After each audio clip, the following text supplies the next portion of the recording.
Na última noite, nós temos uma olhada a respeito do mito número 1. Acredito que aqueles que estejam aqui já saibam qual é esse mito. Aprendemos que a Bíblia precisa ser o fundamento de nossas vidas.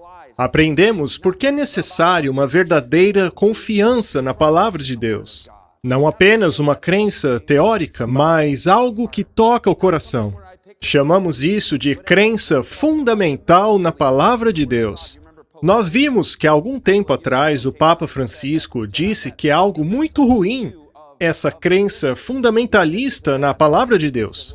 Nós então fomos atrás da definição do que seria isso e aprendemos que não é nada mais do que crer no que está escrito ali. Vimos também que apenas 19% dos cristãos que supostamente aceitaram a Cristo como seu salvador pessoal, que em algum ponto assumiram um compromisso com Ele, 19% de um determinado grupo acreditavam nos pilares básicos do cristianismo. Por exemplo, Deus é todo-poderoso, Satanás é real, a salvação é pela graça ou pelas obras. Percebemos que o cristianismo corre perigo. E é por essa razão que fizemos esta série. 7 mitos mortais dentro do cristianismo. Nós nos preocupamos, perguntamos aonde foi parar o fundamento. E por essa razão, avançaremos em nossa série. Ela contém 10 episódios. O de hoje é chamado Desmascarando o Enganador Mortal. E eu quero dizer logo de cara que este episódio de hoje é fundamental. Ele vai impactar todas as outras coisas que estudaremos. A última noite foi importante, então, se você puder assistir, assista. Mas não perca mais nenhum daqui para frente, pois elas se completam. Então, se você tem algum amigo que ainda não assistiu, liga agora para ele. Convide-o a começar a assistir hoje. Bom, mas o que precisamos saber para nos preparar para os últimos dias? Talvez seja melhor perguntar quem precisamos conhecer. Já que Jesus é a verdade que desmascara o inimigo. Jesus é a verdade e a vida que nos prepara para a sua vinda. Com isso em mente, vamos fazer uma breve oração. Curve suas frontes. Querido Pai, ao abrirmos a Tua palavra, queremos ver Jesus, queremos ver a verdade, queremos desmascarar o inimigo para escaparmos de suas armadilhas mortais. Para ter certeza de que estamos caminhando, lado a lado, apegados ao nosso Salvador Jesus. Fique conosco agora. Coloque de lado as nossas ideias pessoais, Pai. Queremos ouvir apenas a Tua voz hoje. Em nome de Jesus, amém? Muito bem, mito número 2. Eu me deparei com essa ideia alguns anos atrás, e ela é estranha.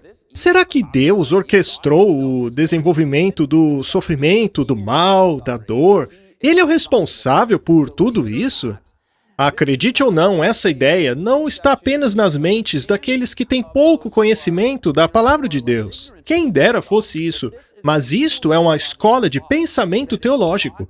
Há pessoas aí fora ensinando que Deus foi o originador, o orquestrador, o criador do mal. Essa manhã vamos fazer algumas perguntas. De onde veio o mal? Por que o seu desenvolvimento foi permitido? E por que ele ainda está aqui? Uau, vamos fazer tudo isso em 1 hora? Parece impossível, não é? Pois essas perguntas têm enchido de perplexidade a mente de muitas pessoas por séculos. Ela tem gerado ideias filosóficas, pensamentos profundos, porque tem a ver com nossa dor. Como faremos tudo isso em 1 hora? Bem, a palavra de Deus vai nos ajudar. Mas antes, eu quero fazer mais uma pequena menção àqueles que estão nos assistindo online. Por favor, inscreva o seu e-mail em deadlymyths.com. Nós distribuiremos um livro gratuito sobre o tema. Mas cuidado, não vai se distrair, hein? Eu vejo estudantes se distraindo com isso o tempo todo. Cuidado com o celular. Alguns folhetos serão passados para os presentes aqui, para que vocês possam se inscrever. Então, coloquem seus endereços de e-mail lá, ou online, se preferirem.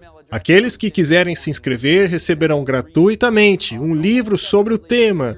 Todos os temas aqui da série. Aí vocês poderão ler com calma, não é? Porque ontem não tivemos muito tempo para ver tudo. Eu precisei cortar um monte de coisas que gostaria de ter mostrado a vocês, mas não deu tempo. Mas é isso aí. Vamos lá. Então, enquanto as fichas de inscrição vão passando por aí, por gentileza, passem para frente. Vocês verão várias fichas amarelas. E, como já disse, quem estiver em casa, faça isso pelo nosso site.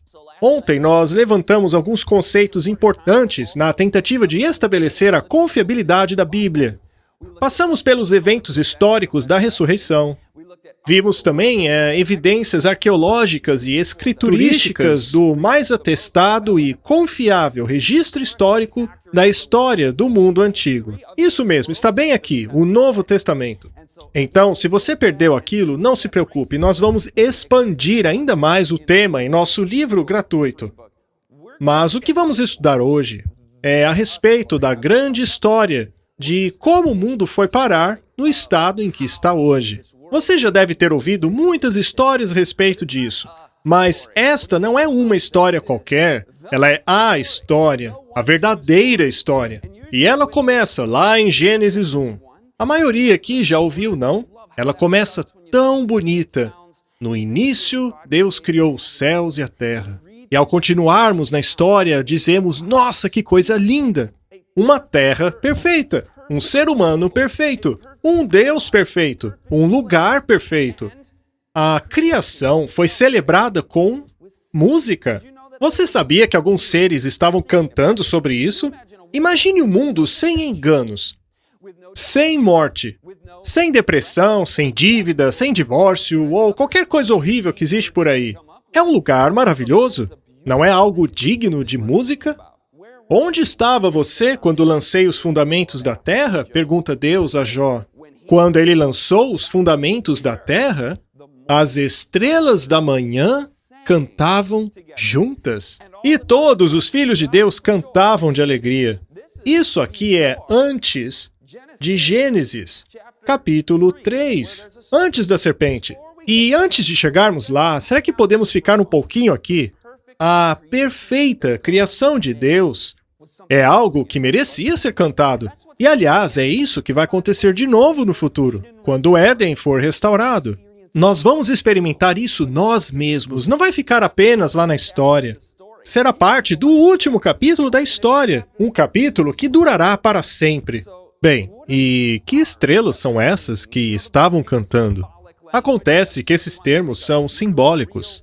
E como não queremos interpretações errôneas baseadas apenas em opiniões humanas, verificaremos na própria Bíblia o que seriam essas estrelas. Sabemos que estrelas não cantam, então a Bíblia deve oferecer alguma luz sobre isso. Abram suas Bíblias em Apocalipse 1. Vamos compreender quem estava cantando no ato da criação. Vamos lá? Em Apocalipse, capítulo 1, verso 16, ele, Jesus, tinha alguma coisa em sua mão direita. 7 o quê? 7 estrelas. Agora vá para o verso 20. Quando lemos que estrelas cantavam no ato da criação, quem de fato seriam elas? É dito que o mistério das 7 estrelas, vistas na minha mão direita, e dos 7 castiçais dourados, veja, verso 20. As 7 estrelas são o quê? Anjos. Estrelas representam o que na Bíblia? Anjos. Então, lá no livro de Jó, quando é dito que Deus lançou os fundamentos da terra, os anjos cantavam em louvor ao poder de Deus. Você não gostaria de parar aí mesmo? Imagine só Adão e Eva, perfeitos, caminhando com Jesus no entardecer, os frutos da árvore da vida e uma serpente no Éden. Opa, pera um pouquinho aí. Como chegamos aí? Por que tem um Satanás na história? Bem, é porque há uma prequela antes de Gênesis 3. Você não sabe o que é uma prequela?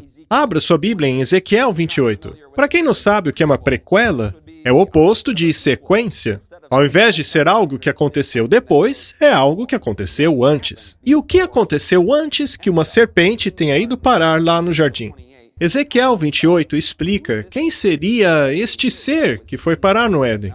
Muito bem, ao lermos Ezequiel 28, vemos que há uma lamentação a respeito do rei de Tiro. Acontece que o profeta Ezequiel não está falando somente do rei de Tiro, pois ele passa a falar de uma entidade espiritual maligna que estava conduzindo aquele rei. O foco é o ser maligno que conduzia as ações do rei.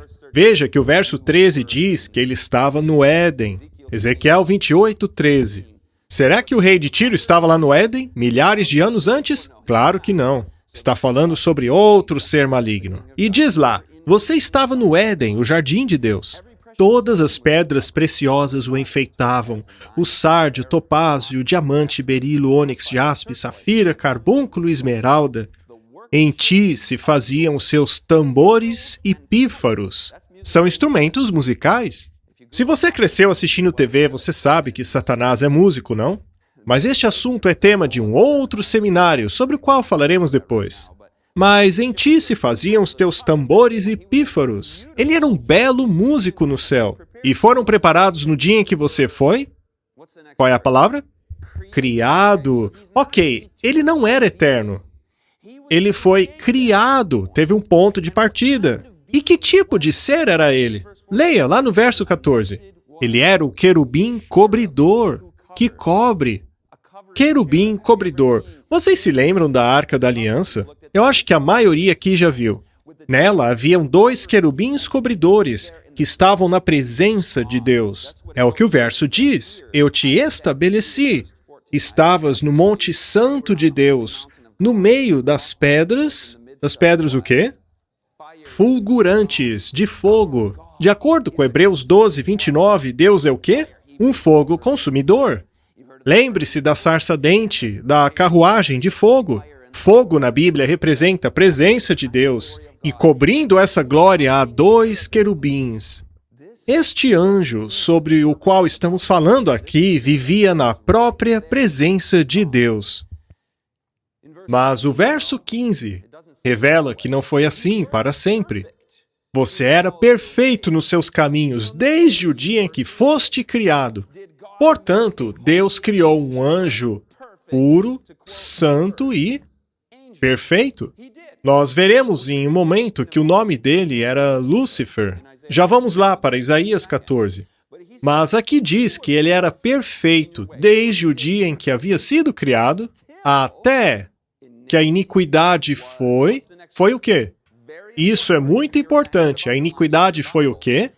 Ela não foi inserida em Lúcifer. Ela foi encontrada nele. Vá lá para o verso 17. Seu coração tornou-se orgulhoso por causa da sua beleza e você corrompeu a sua sabedoria. Ele corrompeu a sabedoria dele. Os pensamentos dele elaboraram um novo conceito chamado iniquidade que se achou na mente dele. Deus não foi o responsável por essa nova ideia, esse novo princípio de se exaltar. Vamos lá para Isaías 14, vamos lá. Ele corrompeu a sua própria natureza, a sua sabedoria. Esse anjo santo, esse querubim cobridor, tinha uma natureza perfeita que foi dada por Deus. Só que ele corrompeu a sua própria mente, e a iniquidade foi encontrada nele. Vejamos verso 12 de Isaías 14. Como caíste do céu, ó, o que diz lá? O que diz aí? Estrela da manhã. Na versão americana é dito Lúcifer, que quer dizer a mesma coisa. É uma estrela portadora de luz. Então aqui está ele como um anjo cobridor, mas também é dito que ele caiu. Sim, é um anjo que acabou caindo. Muitas pessoas têm ideias erradas sobre Lúcifer, mas a verdade está aqui. Essa é a história. E ela nos mostra o que aconteceu antes de se tornar uma serpente no jardim. Antes, ele vivia como santo anjo no céu, mas ele acabou caindo. Mas como ele caiu? Tu dizias no seu coração, eu subirei ao céu. Acima das estrelas de Deus, eu exaltarei o meu trono. Vocês viram isso? Trono. Veja que é dito acima das estrelas de Deus. Ou seja, ele queria suplantar Deus e governar todos os seres do universo. Me assentarei no monte da congregação aos lados do norte. Eu subirei mais alto que as mais altas nuvens. Eu serei como o Altíssimo. Uou, de quem ele quer o trono aqui? O trono do próprio Deus. Quem ele pensa que é? Ele é só um ser criado e ele está querendo a posição do próprio Criador. Sabe, se a gente fosse definir o que é pecado, a iniquidade que foi achada nele, de uma maneira bem direta, iniquidade é a autopromoção, a autoexaltação, o que também nos leva ao egoísmo. Esta é a fonte de todo pecado. É o cerne da iniquidade. Eu vou subir, eu reinarei, eu tomarei o trono, eu serei como Deus. Aliás, Filipenses 2 mostra Jesus fazendo o contrário. Enquanto de um lado temos Lúcifer dizendo, eu serei maior que Deus, maior que isso, que aquilo, Jesus, que sendo em forma de Deus, não teve por usurpação ser igual a Deus, mas esvaziou-se a si mesmo, tomando a forma de servo e humilhou-se a si mesmo, sendo obediente até a morte, e morte de cruz. São dois caráteres opostos. Quando eu penso em ser igual a Jesus, não é no sentido de me exaltar, de ser como o Altíssimo. Não, eu quero ter a humildade dele. Quero ter o mesmo caráter de Jesus. Quero ser humilde como ele. Os dois caráteres não combinam. Final do verso 14, eu serei como o Altíssimo. E o que o Altíssimo recebe de seu trono? Bem, ele recebe a adoração de seus súditos, aqueles a quem ele criou. Ele recebe a obediência dos seres que criou. É provavelmente isso que Lúcifer está querendo aqui. Agora vamos para Apocalipse, capítulo 12, versos 7 a 9. Vamos conhecer mais um pouco sobre a natureza desse ser rebelde que caiu do céu. Aquele que queria pegar o lugar de Deus. O Apocalipse 12 chama isso de guerra. E aconteceu que este anjo recrutou outros anjos como soldados nessa guerra. Apocalipse 12, verso 7. E houve guerra no céu. Miguel e os seus anjos lutaram contra o dragão. Agora, lembre-se de que isso é uma linguagem simbólica. Você pode se perguntar, que dragão é esse? Alguns tentam adivinhar. Eu acho que é a China. Mas não é isso que fazemos aqui. É a própria Bíblia que nos responde. Verso 9. E o grande dragão foi lançado fora. Ele é a antiga serpente. Vocês viram quem é o dragão? É o diabo ou Satanás. De volta ao verso 7. Houve guerra no céu e o dragão e os seus anjos batalhavam. Agora, espera um pouquinho. O diabo tem anjos do lado dele? Mas de onde eles vieram? Verso 4. A sua cauda levou após si a terça parte das estrelas do céu. 1/3 das estrelas. O que são estrelas? Anjos. 1/3 dos anjos passaram para o lado dele. A cauda do diabo, metaforicamente falando, arrastou esses anjos para sua ideologia, sua rebelião, seu engano. Agora, vamos ler o verso 8. Mas não prevaleceram, graças a Deus. Perderam seu lugar nos céus. Desta forma, o grande dragão foi lançado para fora. Ele é a antiga serpente, chamada Diabo ou Satanás, que engana todo mundo. E é por isso que estamos fazendo essa série, porque enganar é a principal função do diabo, especialmente nos últimos dias. Ele é o tentador, ele é o acusador dos irmãos. E ele está trabalhando mais forte do que nunca, pois ele sabe que o tempo dele é curto. É por isso que ele se esforça para enganar todo o mundo. Nós falaremos mais sobre isso em um outro episódio. E agora vá ao final do verso 9. Ele foi jogado para onde? Para a terra. E os seus anjos com ele. Agora fica mais claro porque havia uma serpente no jardim. Porque ele foi lançado na terra.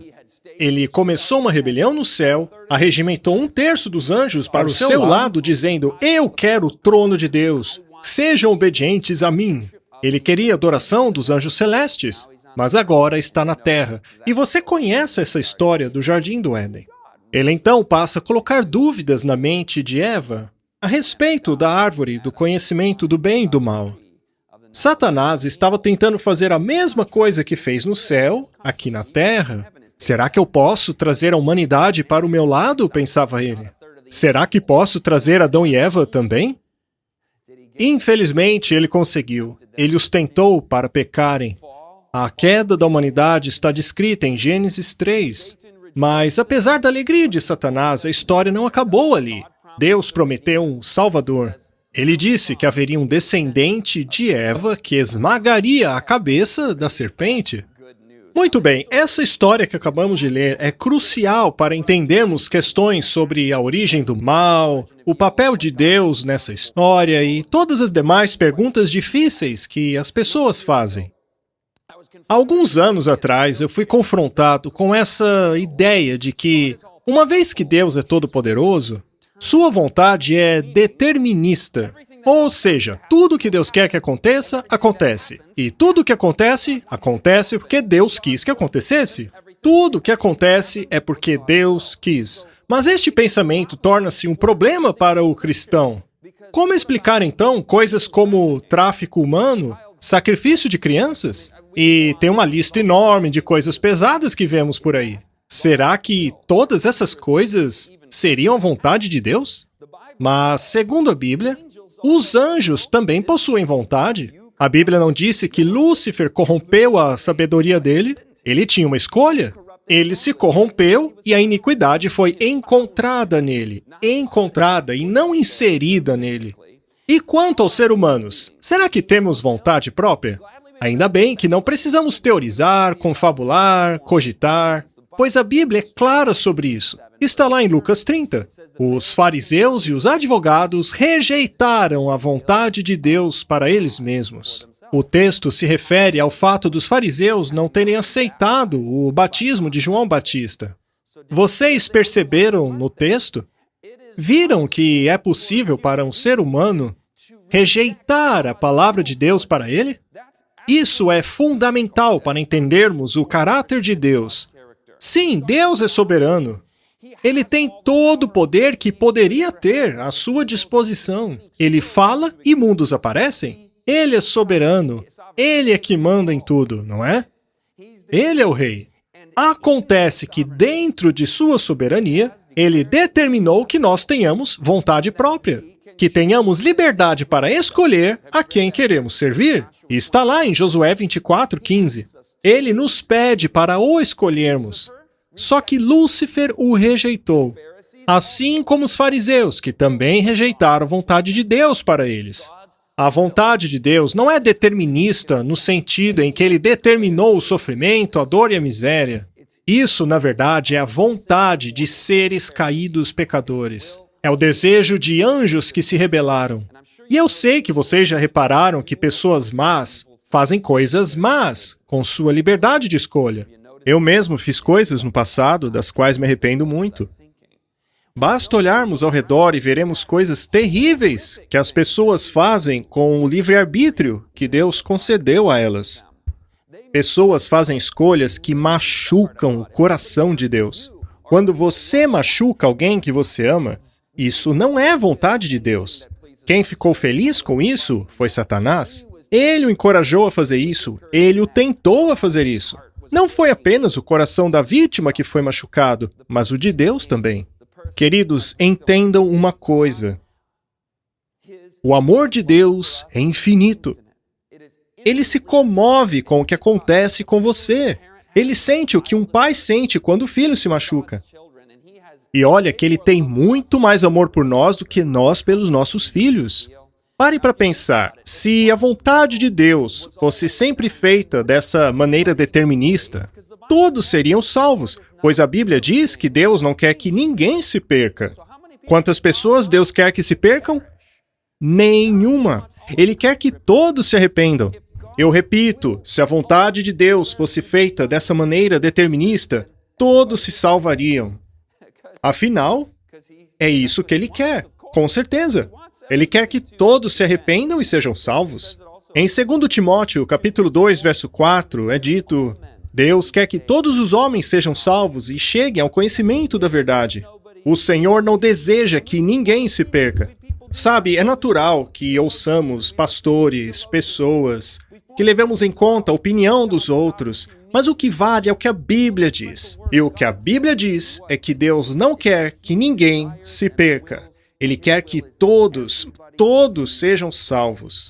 Infelizmente, segundo as Escrituras, nem todos serão salvos. A Bíblia fala sobre a punição dos ímpios, sobre a segunda morte, sobre a destruição dos maus. E isso quer dizer que nem todos escolherão Deus. O dom da salvação é oferecida a todo mundo. Você pode tê-lo agora mesmo. O sacrifício de Cristo foi para todos. Mas você pode dizer, mas eu sou uma dessas pessoas. Eu não presto, eu já machuquei gente. Mas, segundo a Bíblia, Deus morreu por nós quando ainda éramos pecadores. Em Lucas diz que ele é bondoso com os maus. O Pai ofereceu o dom precioso de seu Filho para os seus inimigos. Você. Tudo bem, mas por que Deus simplesmente não força a nossa vontade? Por que Ele não faz todo mundo aceitá-lo, para que assim ninguém se perca de fato, para se libertarem de Satanás? Nós já vamos falar sobre isso, já vamos chegar lá. Mas sabe de uma coisa? Nós não precisamos de um porquê. Não precisamos que Deus se explique para nós. Deus já se revelou o suficiente para nós. Sabe, é como crianças. Às vezes elas vão para o pai e perguntam, por quê? Por que isso? Às vezes respondemos, às vezes não. Às vezes respondemos porque o papai disse assim. Você sabe que eu conheço a vida e que eu te amo. Então confie. Então a gente já podia parar por aí, mas é bom investigar. Porque alguns usam um texto mal compreendido dizendo, veja, Deus criou o mal, está bem ali. Isaías 45:17, Deus criou o mal. Agora, se o original hebraico realmente dissesse, Deus criou o mal, que Deus é o autor do mal, o arquiteto da maldade, então a Bíblia se contradiz, pois, segundo ela, a maldade foi achada em Lúcifer. Ela disse que ele corrompeu a própria sabedoria. Em Marcos 13, com relação à presença do mal no mundo, um inimigo fez isso. Deus não assume responsabilidade sobre o mal. O que aconteceu em relação àquele verso de Isaías é que se trata de um inglês antigo, uma tradução antiga. As versões modernas utilizam termos mais precisos. Aquela palavra significa calamidade, desastres sobre uma nação rebelde. A palavra mal mencionada no verso refere-se à punição. E Deus puniu seu próprio povo por rebelião, permitindo que os assírios e os babilônios os conquistassem. Sim, Deus traz calamidade e desgraça. Mas a pergunta é, por que ele faria tal coisa? Bem, é exatamente como nós pais, quando às vezes os nossos filhos saem demais da linha. E às vezes precisamos causar alguma calamidade a eles, não? Mas é por amor. Apocalipse 3:19 diz que Deus repreende aqueles a quem Ele ama. Ele ama aqueles a quem disciplina. E Hebreus 12:11 diz que a razão pela qual Ele faz isso não é por mal. Ele diz, nenhuma disciplina parece ser motivo de alegria no momento, mas de tristeza. Faz sentido, porque ninguém gosta de ser punido. Ou melhor dizendo, disciplinado. Mas ainda assim, posteriormente, termina produzindo fruto pacífico do quê? De justiça nos que foram exercitados por ele. Deus, portanto, trouxe desgraça sobre Israel para que dessem o fruto da justiça. Veja que isso é o oposto do mal. Deus não cria o mal. Segundo a Bíblia, não há trevas alguma em Deus. Deus é luz. Mas será então que cada desastre que acontece no mundo, ou cada desgraça que acontece em nossa vida, foi enviada por Deus? Não, não tudo. A Bíblia fala da história de um homem que nasceu cego, está lá em João, capítulo 9. E então perguntaram a Jesus, ok, quem pecou aí? Foi ele ou os pais? De quem é a culpa por ele ter nascido cego? E Jesus disse, de ninguém. Queridos, vivemos no mundo caído. Experimentamos as consequências da escolha de Adão e Eva. Essa escolha afetou todo o planeta. A maldade não é ação de Deus. O que aconteceu é que o diabo estragou esse planeta. Então, de volta a Adão e Eva e em como ele estragou o planeta, você se lembra que o diabo cobiçou a posição de Deus? Ele queria o trono de Deus e as prerrogativas disso, que é a adoração e a obediência de todos os seres. Ele então cobiçou a obediência da humanidade. Será que eu consigo trazer Adão e Eva para o meu lado?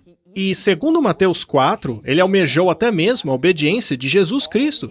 Tudo isso te darei, todos os reinos do mundo. Sim, eu te darei tudo isso, se você se prostrar e me adorar. Vocês percebem? Satanás é obcecado por adoração. E ele não mudou.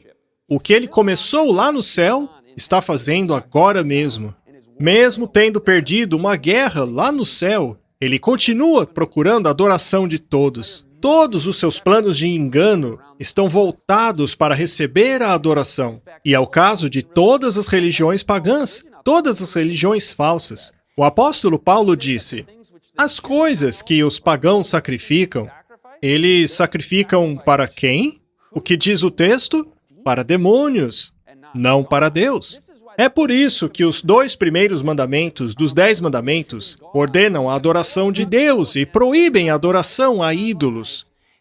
Satanás está sedento por nossa adoração, e se ele conseguir fazer com que adoremos qualquer coisa que não seja Deus, ele foi bem-sucedido. Pois em cada religião pagã, quando estão oferecendo o seu sacrifício, sua adoração, o estão fazendo para demônios, uma vez que não estão adorando o verdadeiro Deus, estão, na verdade, adorando demônios. Vai em Apocalipse 13 agora. Nos últimos dias, haverá uma entidade sobre a terra que é chamada de o poder da besta ou o anticristo. Aliás, vamos falar sobre ele em outra sessão. Mas eu quero que vocês vejam o plano de Satanás através desse seu representante, o anticristo. Note que você vai ver uma palavra se repetir por 3 vezes. E lembre-se que sempre que vemos 3 repetições na Bíblia, é para enfatizar: Santo, Santo, Santo é o Senhor Deus Todo-Poderoso.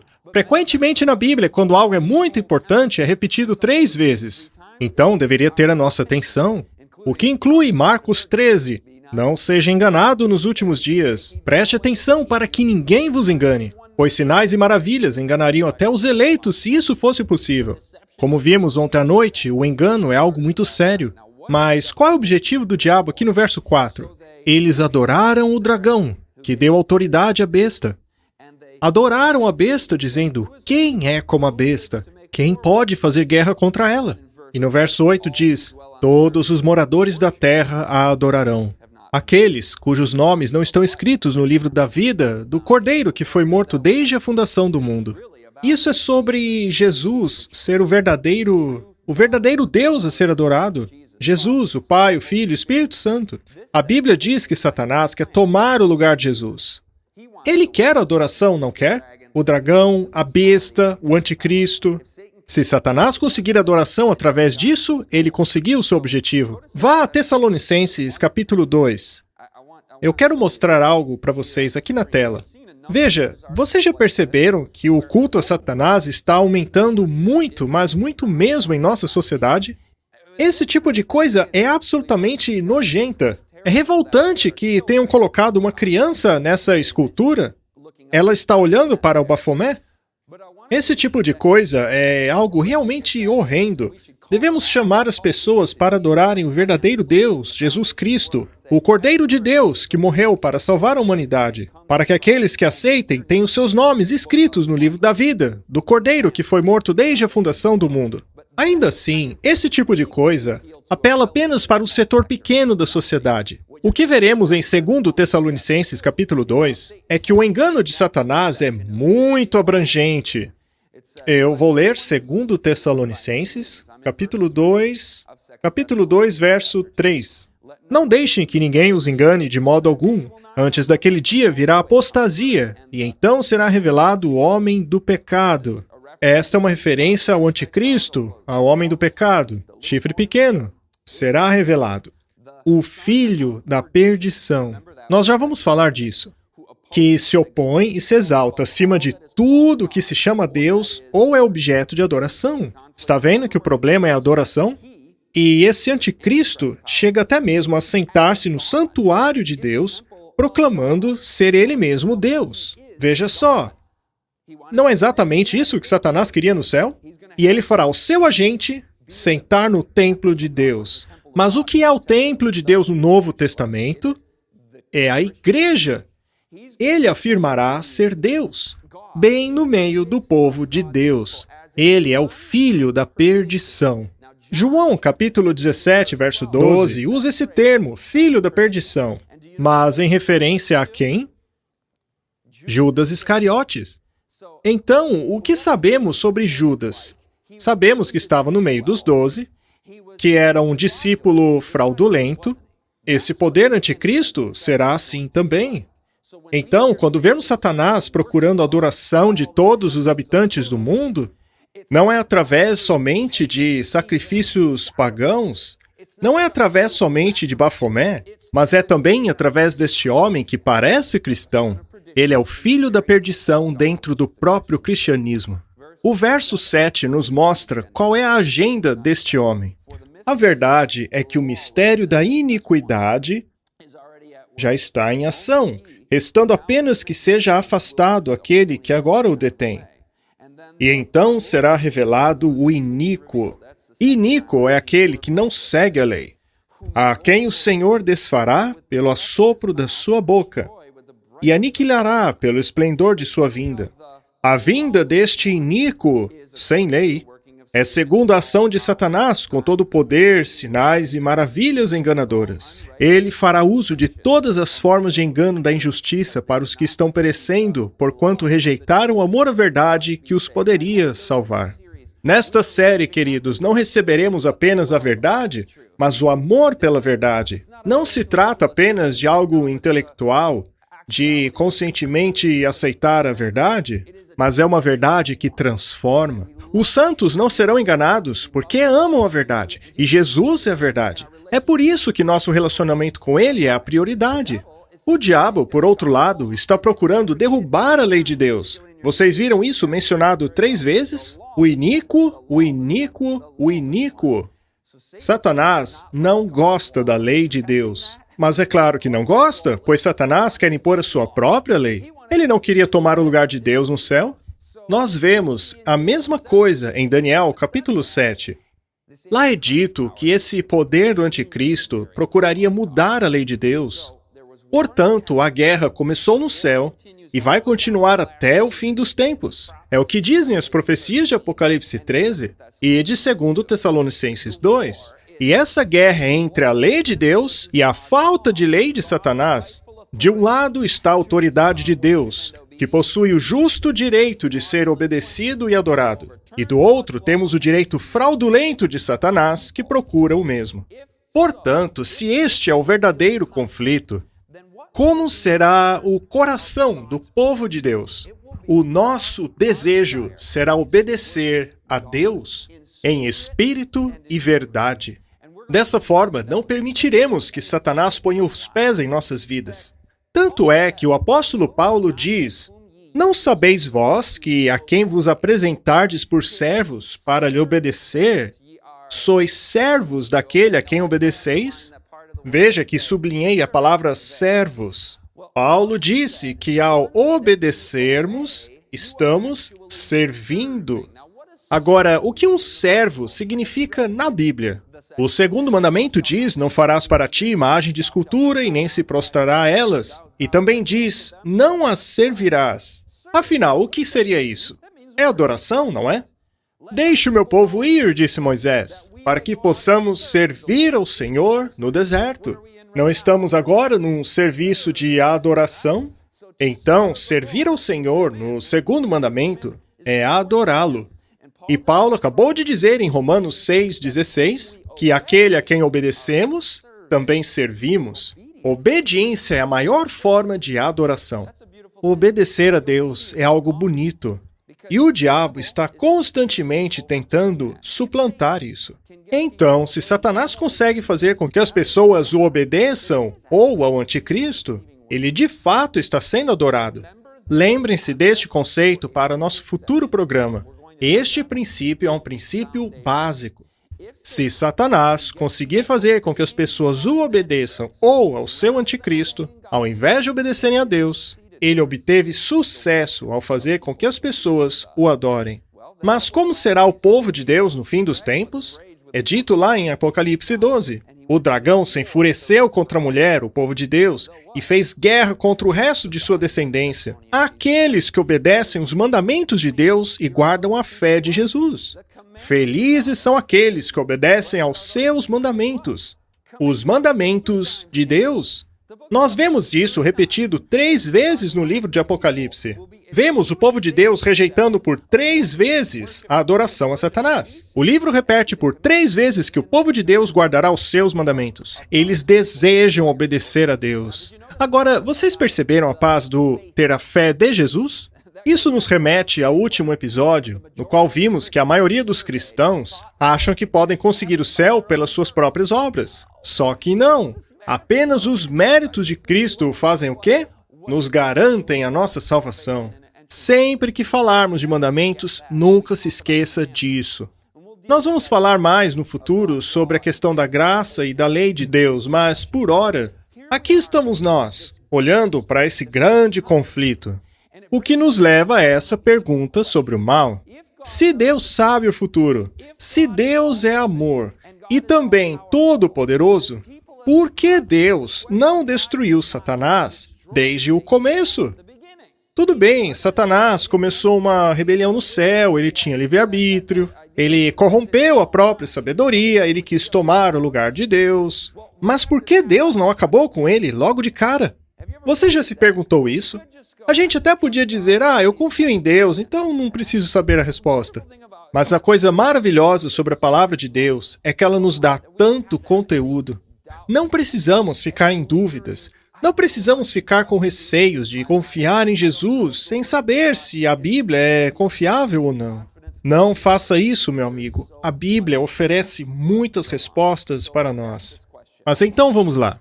Depois da rebelião de Satanás, será que Deus tinha poder para expulsar Satanás como um inseto? Deus é todo-poderoso. Ele podia ter feito pum e Satanás desaparecido. Deus não provou o seu amor por nós lá no Calvário. Portanto, não há dúvida sobre o poder de Deus e o amor de Deus, ok? Não há se na equação. Se Deus é poderoso ou se Deus é amor. Isso já foi provado. Não existe dúvida sobre essas coisas. Mas vamos especular ainda assim. Imagine que Lúcifer, que agora se tornou o diabo, o adversário, tem agora 1/3 dos anjos ouvindo os seus enganos, fazendo parte de sua rebelião, como vimos lá no livro de Apocalipse. Agora, você consegue imaginar o que foi que ele disse para esses anjos? A Bíblia diz que quando Satanás mente, ele está falando a sua língua nativa. Já leram isso, não? Então, basta ele abrir a boca para começar a mentir. Ele mentiu para os anjos. E ele queria o trono de quem? O trono de Deus. Portanto, é óbvio que ele mentiu a respeito de Deus. Ele propagou mentiras, insinuações. Lembra que ele disse para Eva, é verdade que Deus disse? Deus está travando o seu potencial. Ele não quer que você tenha o prazer que poderia ter ao comer desta fruta. Deus é tirano, é opressor. Você pode ser como ele também. Você não acha que ele disse o mesmo tipo de coisa para os anjos no céu? Com certeza, e esses rumores despertaram dúvidas em suas mentes. Afinal, era a primeira vez que eles ouviam uma coisa como essa. Até então, o caráter de ninguém havia sido questionado. Para eles, Satanás era bom, Deus era bom. Agora, imaginem se, de repente, Deus reunisse todos os anjos e dissesse, anjos, eu destruí Lúcifer. Você consegue imaginar o impacto que isso teria na mente dos anjos? Eles eram seres pensantes com livre-arbítrio? Vamos fazer uma analogia. Imagine que alguém que trabalhe na Casa Branca não gostasse do presidente e quisesse prejudicá-lo com mentiras. Ele então contacta os jornalistas e diz, vejam, eu tenho coisas perturbadoras para revelar sobre o presidente. São segredos terríveis que vocês nem imaginam. O presidente é uma pessoa má, nefasta, e eu vou contar a verdade para vocês. Então, no dia seguinte, um pouco antes da coletiva de imprensa, aquele denunciante é encontrado morto, boiando em um rio próximo do lugar. Bem, o que vocês acham que todos iam pensar? O que a imprensa começaria a sugerir? Então, Deus sabia que dúvidas haviam sido plantadas na mente dos anjos. Acusações haviam sido feitas contra o seu caráter. E então, de maneira impressionante, o Deus soberano todo-poderoso, na posição de ser injustamente acusado, julgado, conforme diz Romanos capítulo 3, 4, seja Deus sempre verdadeiro e todo homem mentiroso, como está escrito, para que sejas justificado em suas palavras e venças quando fores julgado. Deus foi julgado, questionado pelo seu caráter. Seus santos atributos foram postos em dúvida. E Deus não fez nada? Não, ele vindicaria o seu caráter. Em Apocalipse 16, verso 7, E capítulo 19, verso 2, é feita a seguinte declaração: justos e verdadeiros são os seus juízos. O caráter de Deus é vingado no final. Toda língua confessará que Jesus é o Senhor. Mas até lá, impressionante como possa parecer, o Deus Todo-Poderoso se submeteu a uma posição de disputa com Satanás. Agora o seu caráter está sendo acusado, mas no final a sua lei, a sua autoridade, o seu caráter será vingado. E afinal, Jesus já provou tudo isso na cruz. Então, por que Deus não simplesmente aniquilou Satanás e disse a todos os anjos, me sirvam caso contrário? Ora, ele tinha o direito de fazer isso. Por que não destruir o inimigo imediatamente e exigir a obediência das suas criaturas? Bem, é porque a Bíblia diz que onde está o Espírito de Deus, há liberdade. Deus é um Deus de liberdade. E por que Ele é um Deus de liberdade? Você já leu em 1 João 4:8 que Deus é amor? Acontece que não existe amor sem liberdade. Não existe tal coisa como amor forçado. Já pensaram nisso? Você até pode forçar cooperação, pode forçar obediência, mas não se pode forçar o amor. Veja o amor romântico, por exemplo. Há alguns anos atrás, em novembro de 2002, eu me decidi casar com minha atual esposa, a quem eu estava cortejando já há algum tempo. Seu nome é Kami. Eu quero casar com ela. Aliás, ela está aqui mesmo, assistindo a essa palestra. E eu tive a ideia de abrir a Bíblia no livro de Cantares e me ajoelhar e pedi-la em casamento. Agora, não chegou a me ocorrer que talvez ela dissesse não. Eu não tinha um plano B. Eu não pensei em algo como esconder uma arma e perguntar a ela, quer casar comigo? Veja, isso não aconteceu, tá? Eu não sei, será que a gente está pronto? Eu não tenho certeza. Mas você vai sim, senhora. Eu não fiz isso. Se eu tivesse feito isso, qualquer traço de amor teria sido extinto naquela hora. Não se pode forçar o amor. E eu também não quero uma esposa robô. Você já deve ter visto alguns asiáticos casando com mulheres androides. Alguém programado não é capaz de amar de verdade. E foi justamente por isso que o mal surgiu, porque Lúcifer não era forçado a fazer o que Deus queria. A iniquidade foi encontrada nele, ele mesmo corrompeu sua sabedoria. O maior mandamento da lei é amar ao Senhor seu Deus, de toda sua alma e entendimento. O maior mandamento é amar. Deus deseja nossa lealdade, adoração e obediência como uma expressão de nosso amor a Ele. O que Deus mais quer é que nós o amemos. E há sim, queridos, algumas coisas que Deus não pode fazer. Poxa, isso é verdade? É verdade. É dito lá em Hebreus 6, verso 18, que Deus não pode mentir.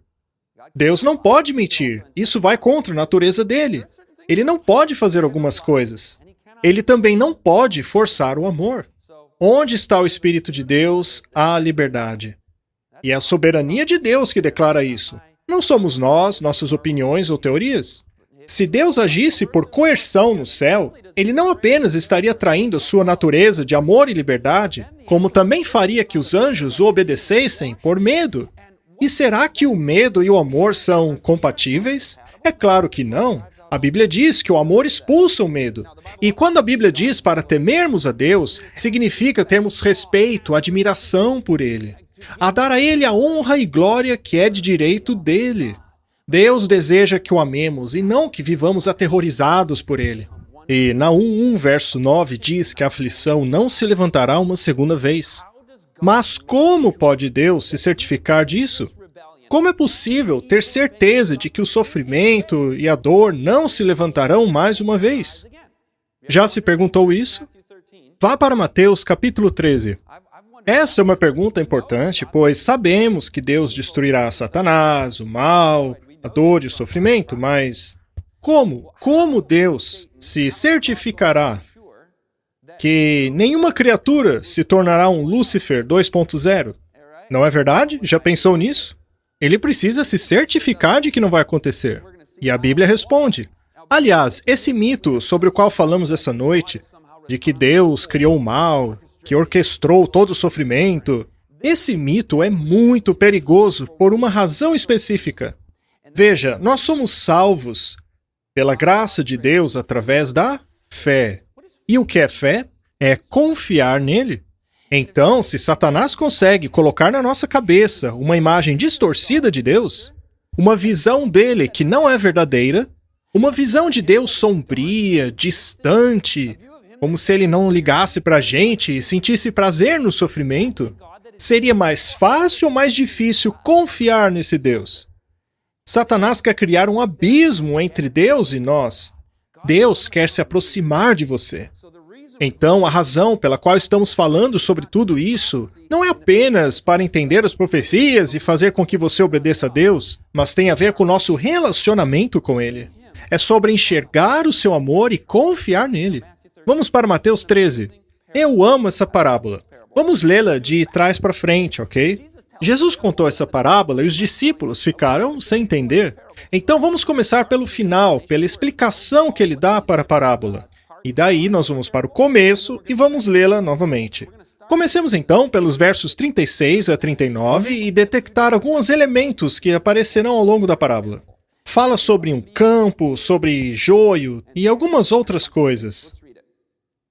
O verso 37 diz assim: Ele respondeu: Aquele que semeou a boa semente é o Filho do Homem. Ok, o que temos até aqui? Quem semeia boa semente é Jesus. O campo é o mundo. As boas sementes são os filhos do reino, mas o joio é o filho do maligno. O inimigo que o semeou foi o diabo. A colheita é o fim do mundo. E se você não estiver decorando, não tem problema, nós vamos revisar. E os ceifeiros são os anjos.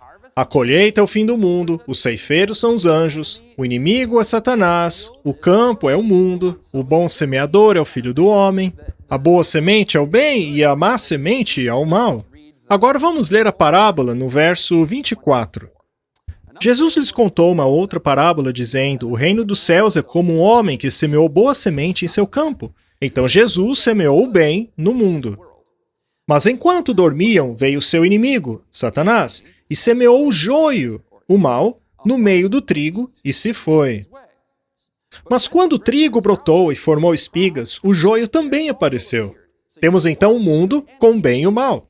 Jesus semeou o bem, Satanás semeou o mal. Já deixamos isso bastante claro. A pergunta agora é: por que está demorando tanto? Por que ainda estamos aqui?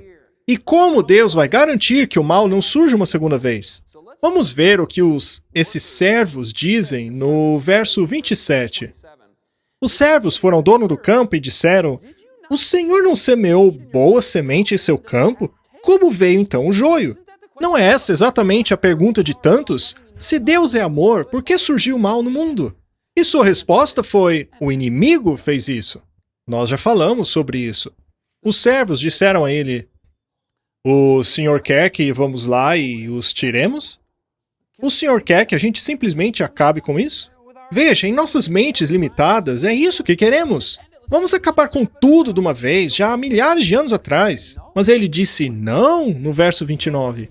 Não ajunte o joio. Aí nós perguntamos: por quê? Por que não, Senhor? O Senhor não é todo poderoso e amor?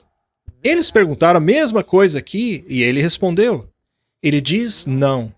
Porque ao tirar o joio, vocês poderão arrancar com ele o trigo. Deixe que cresçam juntos até a colheita. E na hora da colheita, ou seja, no fim do mundo, direi aos ceifeiros: juntem primeiro o joio e amarrem-no em feixes para ser queimados. Depois juntem o trigo e guardem-no no meu celeiro. E então o joio é jogado no fogo, que é o fim do mundo, quando a injustiça será retirada de seu reino, e os santos brilharão como o sol para todo sempre. Você viu que ele disse: não colham joio ainda? Eles ainda estão pequenos. Existe trigo misturado a eles. Se puxarmos os dois juntos, antes que ambos tenham crescido e amadurecido, arrancaremos o trigo juntos. Ou seja, nós, com nosso conhecimento limitado, não podemos discernir com antecedência neste processo qual é a raiz do bem e do mal. Nós acabaríamos cometendo erros. Alguns diriam, eu achei que isso fosse trigo, e outros diriam, eu achei que fosse joio. Falando nisso, os acadêmicos dizem que há tipos de joio que realmente se parecem com trigo. Isso é interessante também do ponto de vista histórico. Nós mesmos, às vezes, ao cultivarmos um jardim, olhamos para uma plantinha e nos perguntamos, isso é mato ou o que eu plantei? Mas quando crescem, aí sim podemos ver. É por isso que Deus diz para esperar. Sabe, há um elemento da equação que é deixado de fora. Quando as pessoas dizem, se Deus fosse bom e todo-poderoso, ele destruiria o mal agora. Portanto, não acredito nele e serei um ateu. Mas eles se esquecem que Deus sabe tudo.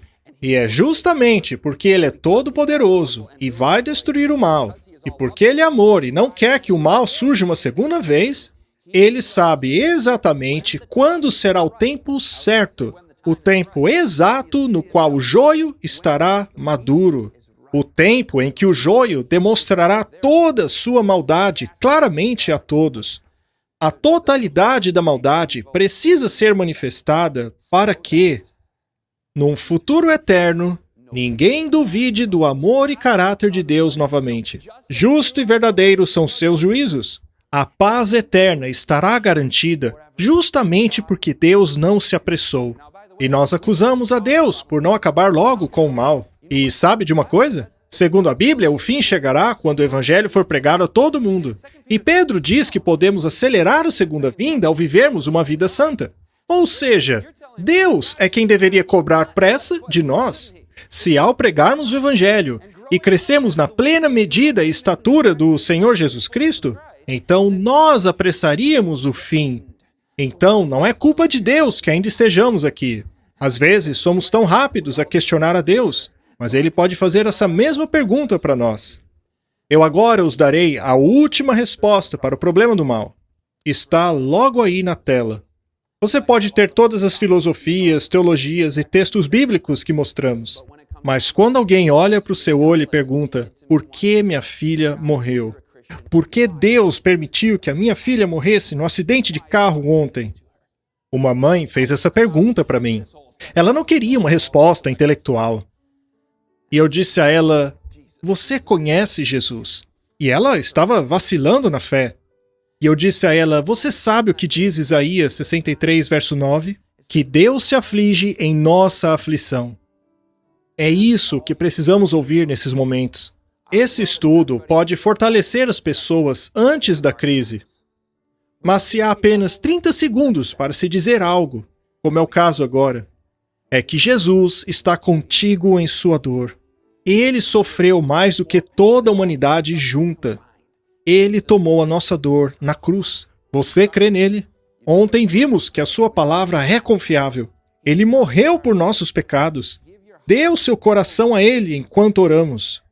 Senhor Jesus, eis o nosso coração. Tome-o, guarde-o contigo. Obrigado pelo teu sacrifício.